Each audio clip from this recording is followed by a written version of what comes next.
Assalamualaikum warahmatullahi wabarakatuh. Saya Rubul Badansah, NIM 2136035.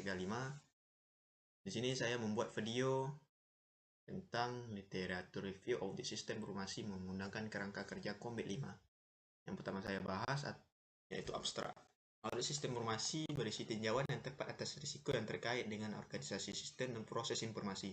Selain itu, audit sistem informasi juga berisi penilaian apakah kontrol yang cukup akan memastikan efisiensi, efektivitas, integritas, keamanan data organisasi dan aset sistem informasi. Pada umumnya, audit membantu organisasi memantau dan mengevaluasi bagaimana bisnis bekerja dan memberikan perlindungan bagi kepentingan manajer, pekerjaan, pelanggan, dan investor. Lanjut, yang pertama pendahuluan. Ilmu dan teknologi informasi bagi organisasi sekarang memiliki kedudukan yang penting. Hampir semua sektor usaha membutuhkan teknologi untuk meningkatkan daya saing perusahaan atau organisasi. Kehadiran TI memiliki peran penting dalam meningkatkan praktik tata kelola organisasi, karena pada proses bisnis yang kritis biasanya akan secara otomatis dan bergantung pada informasi yang diberikan oleh sistem TI sebagai pengambilan keputusan mereka. Ketergantungan pada TI ini harus mengharuskan organisasi memberikan perhatian terutama pada tata kelola yang terdiri dari kepemimpinan, struktur organisasi, dan proses bisnis yang dapat memastikan TI yang diadopsi organisasi berkembang dan dapat selaras dengan strategi atau tujuan organisasi.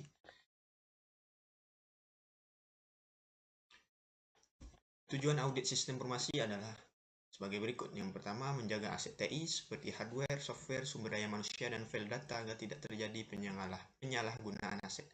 Yang kedua, memelihara integritas data agar memenuhi syarat kelengkapan, kebenaran, dan keakuratan. Yang ketiga, meningkatkan efektivitas dan efisiensi sistem informasi. Menurut Ron Weber 1999 menjelaskan jika ada 5 tahap audit sistem informasi, yaitu sebagai berikut. Yang pertama, perancangan audit. Tahap pertama dalam audit yaitu perencanaan. Tahap ini berisi aktivitas yang berbeda bagi auditor internal dan eksternal. Yang kedua, pengujian kendali. Tujuan pengujian kendali adalah mengevaluasi dan memastikan kendali tersebut benar-benar reliable. Tahap ini dilakukan ketika penilaian risiko memperoleh hasil bawah tingkat maksimum. Lanjut, pengujian transaksi. Tujuan dari tahap ini adalah untuk mengevaluasi apakah kekeliruan atau proses tidak menentu dari suatu transaksi telah membawa pokok pernyataan yang salah dari informasi keuangan.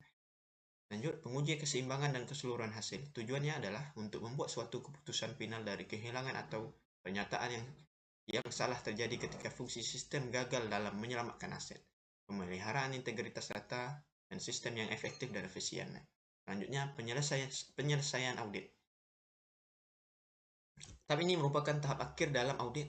Tahap ini berisi penyelesaian keseluruhan audit yang telah dilakukan agar didapatkan hasil yang sesuai dengan yang diharapkan. Lanjut, ada Kombit 5 merupakan pengembangan dan perluasan dari Kombit 4.1 dengan penambahan kerangka ISAKA, Asphalt IT dan RIS IT ITIL dan ISO. Kombit 5 bersifat umum sehingga perusahaan komersial, non-profit, dan pemerintah dapat menggunakan sebagai acuan. Kombit 5 memiliki 5 area domain yang terdiri dari yang pertama EDM, yang kedua APO, yang ketiga BY, yang keempat DSS, dan yang kelima MEA. Metodologi penelitian yang digunakan saat ini adalah studi kepustakaan. Dengan metode ini, informasi didapat dengan mempelajari tulisan dari buku maupun karya ilmiah yang telah dibuat sebelumnya. Data diperoleh dari beberapa jurnal yang sesuai dengan topik penelitian, lalu mengambil intisari dari jurnal tersebut sesuai dengan kebutuhan studi kepustakaan dilakukan dengan terhadap karya tulis ilmiah yang dipublikasikan di jurnal atau proceeding nasional di Indonesia yang membuat judul audit sistem informasi dengan rentang waktu publikasi dari 10 tahun terakhir. Literatur review-nya ada 6. Yang pertama, pendefinisian pertanyaan penelitian. Yang kedua, pencarian basis data jurnal. Yang ketiga, penyaringan berdasarkan kata kunci. Yang keempat, penilaian dan pengukuran kualitas literatur. Yang kelima, pendalaman literatur. Yang keempat, kesimpulan. Hasil pembahasan pentingnya audit sistem informasi. Audit sistem informasi merupakan kegiatan yang bermanfaat bagi perusahaan yang bisa dilakukan secara periodik. Audit sistem informasi dilakukan pada sebuah perusahaan bertujuan agar dapat mengukur kinerja dari sistem yang ada pada perusahaan, apakah sudah berjalan optimal, dan dapat memberikan rekomendasi untuk dapat mengoptimalkan sistem perusahaan.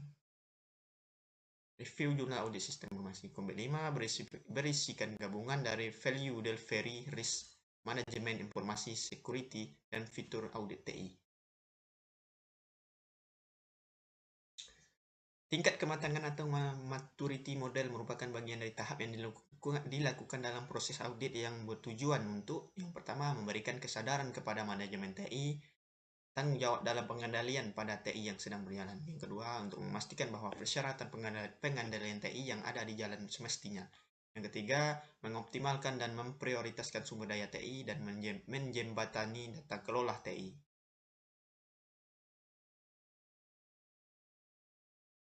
Kesimpulan dan saran. Audit sistem informasi dan tingkat kematangan merupakan hal saling berkaitan, tetapi sangat berbeda jika dibahas dalam sebuah penelitian. Tingkat kematangan atau maturity model adalah salah satu proses dalam kegiatan audit sistem informasi.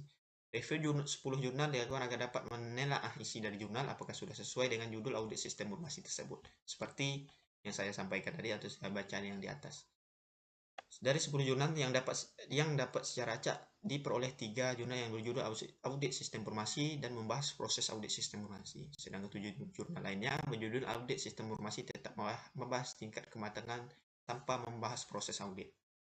Baik, sampai situ yang bisa saya sampaikan. Saya tutup.